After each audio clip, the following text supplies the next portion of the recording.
أعوذ بالله من الشيطان الرجيم.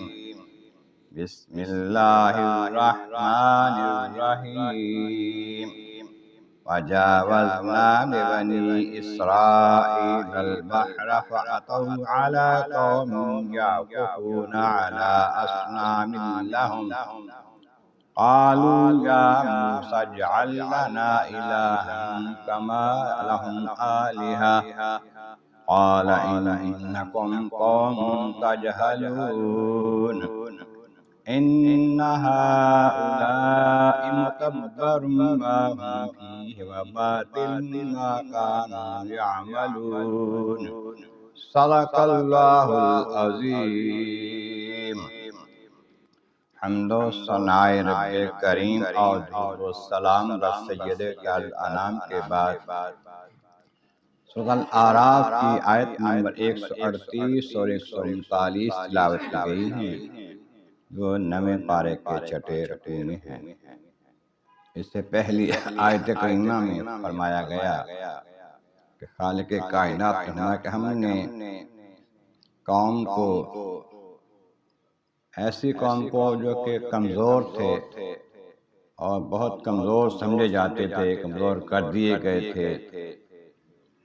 یعنی بنی اسرائیل کے لوگ جب فرعون کے قوم میں رہتے تھے تو وہاں پر غلام بن کر، خادم بن کر، کمزور بن کر رہتے تھے، تو ہم نے اس زمین کا ان کو وارث کر دیا، اور ایسی زمین مصر اور شام کی جس میں ہم نے بڑی برکتیں رکھی ہیں، بڑی زرخیز زمین ہے، پھل بہت ہیں، اللہ بہت ہے، موسم بہت اچھا ہے، اللہ کے نبیوں کی سرزمین ہے برکتوں والی۔ اللہ تعالیٰ نے اپنا کلام، اپنا وعدہ پورا کر دیا اور ایسی زمین ان کو عطا کر دی، ایسی سلطنت عطا کر دی، مشرق سے مغرب تک دونوں ملکوں میں بڑی وسیع تھی۔ بنی اسرائیل کے ساتھ جو وعدہ تھا کہ تم اگر صبر سے کام لوگے، استقامت سے دین پر جمے رہو گے تو تمہیں ہم سرفرازی عطا کر دیں گے، تو وہ کر دی گئی۔ ان کے صبر کیا انہوں نے، مشقتیں اٹھائیں، مصیبتیں اٹھائیں، ایمان سے نہیں ہٹے، ہم نے ان کو سلطنت عطا کر دی، اور فرعون اور اس کی قوم کو تباہ کر دیا، برباد کر دیا، غرق کر دیا، ڈبو دیا۔ جو ان کی عمارتیں تھیں بڑی بڑی، سب ان سے بچھڑ گئیں، یا تباہ ہو گئیں، یا وہ چھوڑ کے چلے گئے۔ اور اب فرمایا کہ یہ بنی اسرائیل کو ہم نے دریا سے پار اتار دیا صحیح سلامت، اور فرعون اس لشکر کو ڈبو دیا، غرق کر دیا، تباہ کر دیا۔ اب یہ بنی اسرائیلی جو ہیں جن کو ہم نے دریا سے پار اتار دیا ہے، بچا دیا ہے دشمنوں سے، اب چلے جا رہے ہیں، راستے میں ایک جگہ پر ایک قوم بس رہی ہے جن کے پاس کوئی بت ہیں، مورتیاں ہیں، ان کو پوجتے ہیں۔ حسین فرماتے ہیں کہ بعض روایات سے چلتا ہے پتہ کہ وہ گائے کی مورتیاں بنی ہوئی تھیں، پیتل تانبے وغیرہ کی بنی ہوئی تھی، ان کو سامنے رکھ کے تو وہ عبادت کرتے تھے۔ اب یہ لوگ جو جا رہے ہیں موسیٰ علیہ السلام کے ساتھ ایمان والے، انہوں نے دیکھا تو محسوس کیا شاید اس میں کوئی اچھائی ہے۔ قالوا یا موسیٰ اجعل لنا الہا کما لہم آلہہ، کہنے لگے یا موسیٰ، اے حضرت موسیٰ علیہ السلام، جس طرح ان کے بہت سارے معبود ہیں نا، پوجتے ہیں، ان کو عبادت کرتے ہیں، ہمیں بھی ایک معبود بنا دے اس طرح کا،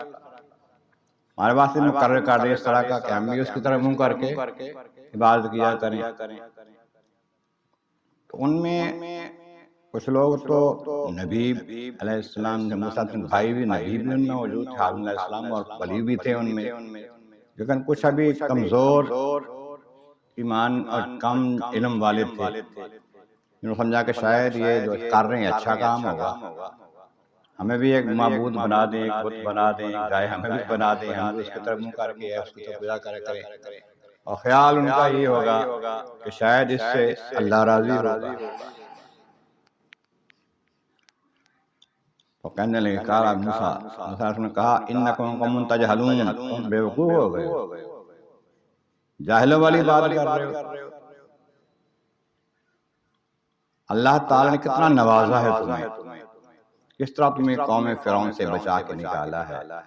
کس طرح تمہارے دشمن کو غرق کیا ہے، کتنے امتحان ان میں ڈالے ہیں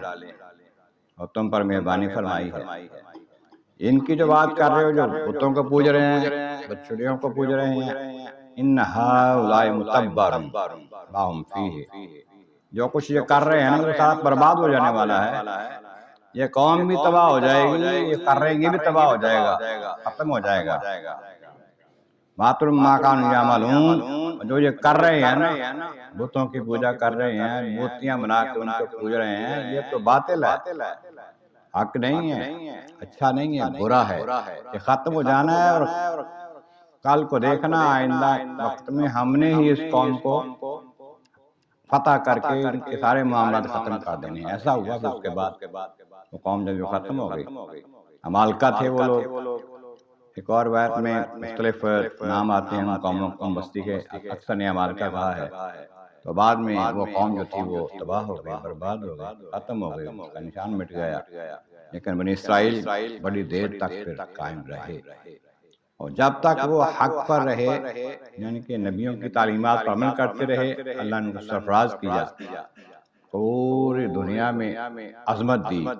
لیکن جب وہ دین حق کے خلاف ہوئے پھر ذلیل و خوار ہو گئے اور ایک مدت تک ذلیل ہوتے رہے۔ اللہ تبارک و تعالیٰ بارک عالم مولا کریم محبوب کریم کا صدقہ قرآن کریم کا فہم اور اعمال صالح نصیب فرما۔ وآخر دعوانا ان الحمد للہ رب العالمین۔